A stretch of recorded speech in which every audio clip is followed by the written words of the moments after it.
Aarav Oviya, Kavin Losliya and இப்போ சொல்கிற கமருதீன் பார்வதி. இதில் கன்றாவியானது கடைசி லவ் தான். மிச்சம் ரெண்டாவது கொஞ்சம் ரசிச்சிட்டாங்க. அன்வான்டட் டச்சஸ்ன்றது எனக்கு ஃபீல் ஆகுது, எனக்கு அது தெரியுது.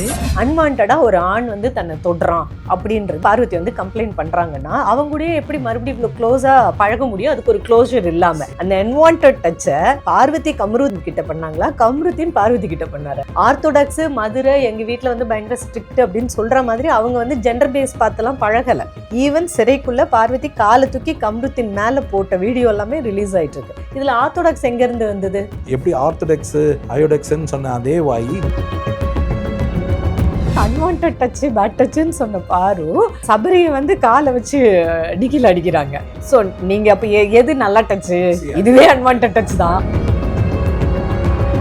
இப்படி கண்ட்ரோல்டு எமோஷனா அவங்க பிளே பண்ற கேரக்டரும் இல்லைல்ல. வாட் எவர் இட் இஸ், மூஞ்சிக்கு நேரம் ஓப்பனா அடிக்கிற கேரக்டரா தானே இருக்காங்க. எண்ட் ஆஃப் தி டே அந்த ஒரு பர்டிகுலர் பர்சன் கிட்ட தான் நான் ஸ்லிப் ஆறேன்னு சொல்லிக்கிட்டு இருக்காங்களே தவிர இவ்வளவு வன்மம் கமருதீனுக்கு பாரு மேல இருந்தா அந்த பொண்ணு மேல இவ்வளோ தெரிஞ்சுதான் பழகுறாரு. போய் இடிச்சிட்டு கையை பிடிச்சிக்கிட்டு ஒரு ரொமான்ஸ் பண்ணிட்டு இருக்கிறதுக்கு பேர் அப்ப காதல் இல்லை, ஒன்லி லஸ்ட்.